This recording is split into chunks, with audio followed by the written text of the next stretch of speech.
13 septembre dernier, un navire océanographique russe est repéré au large du Cotentin. Le vaisseau est en réalité un navire espion. Que fait-il là? Représente-t-il une menace pour la sécurité des câbles sous-marins? La marine française est en alerte. La plupart des communications vont maintenant passer en fibre optique et en câbles sous-marins. Donc c'est un point de vigilance pour les États, parce que la communication, c'est évidemment un des arguments de défense du territoire. Ils sont à peine plus gros qu'un tuyau d'arrosage, mais sans eux, le monde technologique que nous connaissons n'existerait pas. Les câbles sous-marins tapissent le fond des océans et relient tous les continents entre eux. Il en existe 447 et assurent à eux seuls 99% des télécommunications mondiales.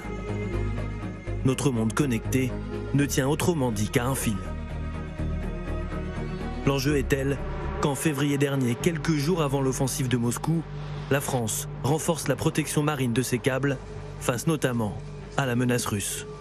Par représailles aux sanctions occidentales, la Russie pourrait-elle couper des câbles qui relient par exemple l'Europe et les États-Unis et ainsi provoquer un blackout total?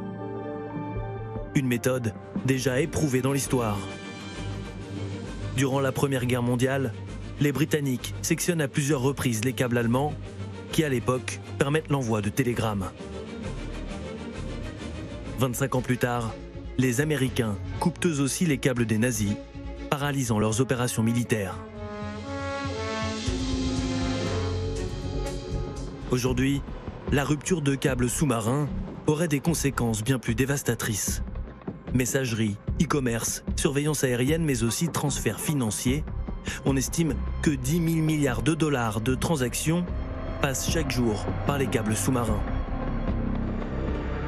La société Orange, qui en dépose au fond des mers, s'inquiète donc elle aussi de potentiels sabotages russes. On sait que depuis très longtemps, les Russes, la marine russe, s'intéressent à ces câbles sous-marins. On a identifié un navire espion russe qui appartient au domaine militaire, qui est rattaché au ministère de la Défense russe, et également un sous-marin, enfin une classe de sous-marins spécifiques qui ont des capacités d'intervention en grande profondeur. Eh bien, ces moyens russes sont géolocalisés de façon extrêmement fréquente sur les points de concentration des câbles sous-marins. Le sous-marin en question a été repéré en août dernier à 6000 mètres de profondeur, en train de suivre le tracé du câble qui relie l'Irlande aux États-Unis. Comme une mise en garde, car la Russie pourrait vouloir aujourd'hui renvoyer l'appareil à l'Occident, la couper du monde de manière discrète et efficace. Une attaque simultanée sur 3 ou 4 câbles en pleine mer nécessiterait de longs jours de réparation. La marine française n'hésite plus désormais à parler de guerre des abysses.